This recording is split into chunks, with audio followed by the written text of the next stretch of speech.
jong balei jendan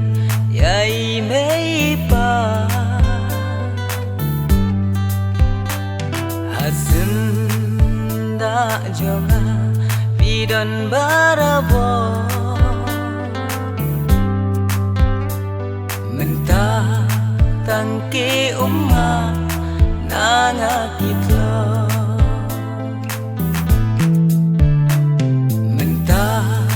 tangke umma nanga kitlo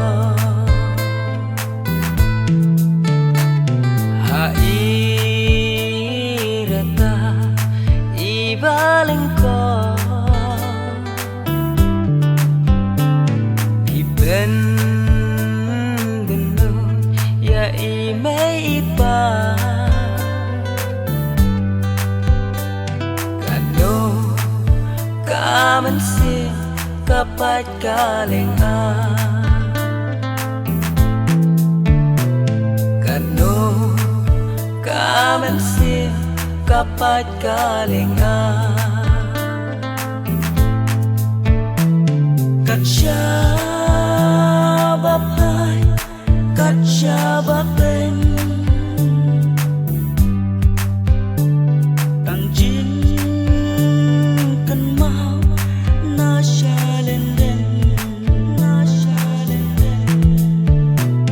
Lizafanee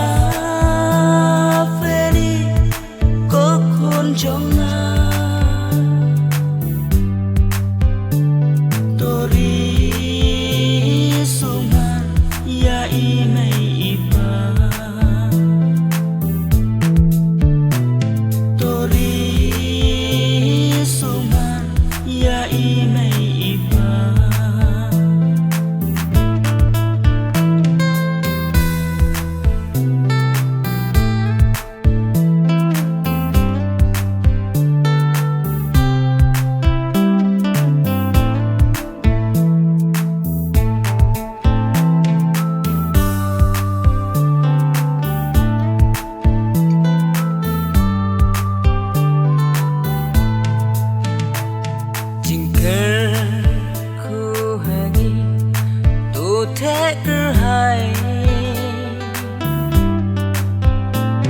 jing im janai hangi tu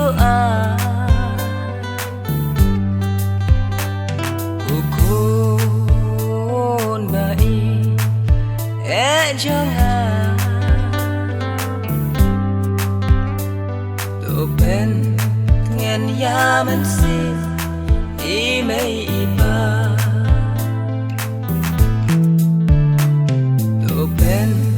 ngen yaman si imei pa kato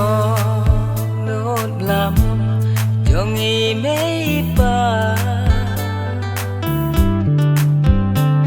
tu so plus mai ko khun jong ado nốt jong to don cirta junom tori sumar ya imei